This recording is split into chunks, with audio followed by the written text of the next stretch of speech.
Hello friends, welcome back to my channel.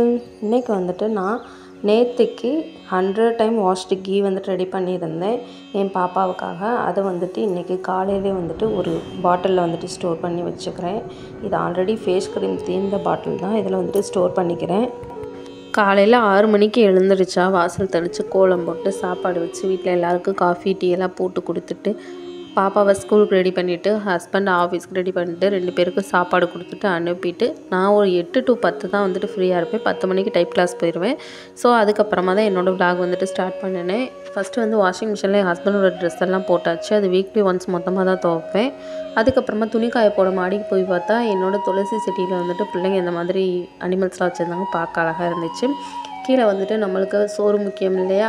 சோறு எனக்கு 2 தோசை எடுத்துக்கிட்டேன். ஒரு முட்டை தோசை, ஒரு சாதா தோசை. முட்டை தோசை 2 முட்டை தான் ஊற்றினேன், பட் 3 கரு வந்துட்டு இருந்துச்சு. அதுக்கு வந்துட்டு ஒரு மிளகா சட்னியும் மட்டன் குழம்பு சூடு பண்ணி சாப்பிட்டு சூப்பராக இருந்துச்சு. சாப்பிட்டுட்டு வந்த ஆர்வத்தில் அப்படியே தோசை கொளுத்துக்கிட்டு பயங்கரமாக சுட்டுருச்சு. அதுக்கப்புறமா வந்துட்டு இது அயன் காஸ்டிங் தவா, அதனால் ரொம்ப நேரத்துக்கு வந்து ஹீட் இருக்கும்.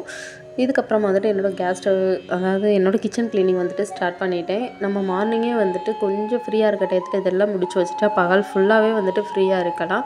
ஃபஸ்ட்டு வந்துட்டு இந்த கவுண்டர் டாப்பில் இருக்க குப்பை, வெங்காயம் உரிச்ச தோல், முட்டை தோல், அது இதுன்னு சொல்லிட்டு கிடக்கும். இதை ஃபுல்லாக வந்துட்டு ஃபஸ்ட்டு டஸ்ட்டெல்லாம் க்ளீன் பண்ணி முடிச்சுட்டு தேங்காய் உடைச்ச ஓடு எல்லாமே வந்துட்டு அப்படியே வச்சுருக்கேன். இது ஃபுல்லாக வந்துட்டு க்ளீன் பண்ணிக்கலாம் ஃபஸ்ட்டு.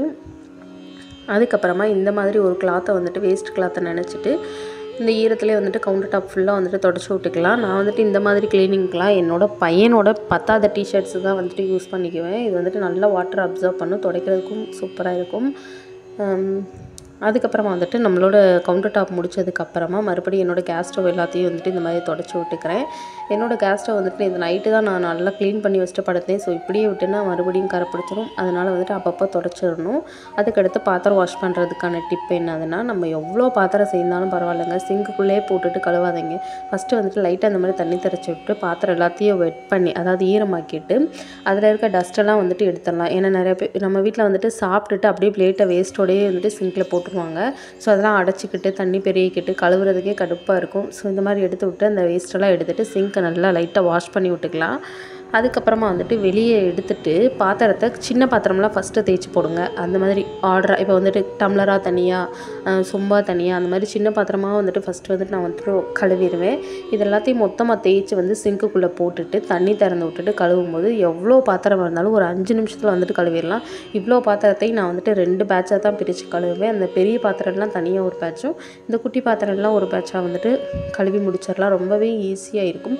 நானும் ஃபஸ்ட்டு வந்துட்டு என்ன பண்ணுவேன்னா, அப்படியே குமிச்சு வச்சுட்டு காலையில் கழுவிக்கலாம், காலையில் ஆனோடனே மதியம் கழுவிக்கலாம், மதியம் ஆனோடனே ஈவினிங் கழுவிக்கலாம் அப்படின்னு சொல்லி அப்படியே ஒரு நாள் ஃபுல்லாக அந்த ரேக்கில் இருக்க எல்லா பாத்திரத்தையும் அள்ளி குமிச்சு வச்சுட்டு நைட்டு தூங்கும்போது கழுவிட்டு அப்படியே ஈரத்தோடு போய் படுத்து தூங்குவேன்.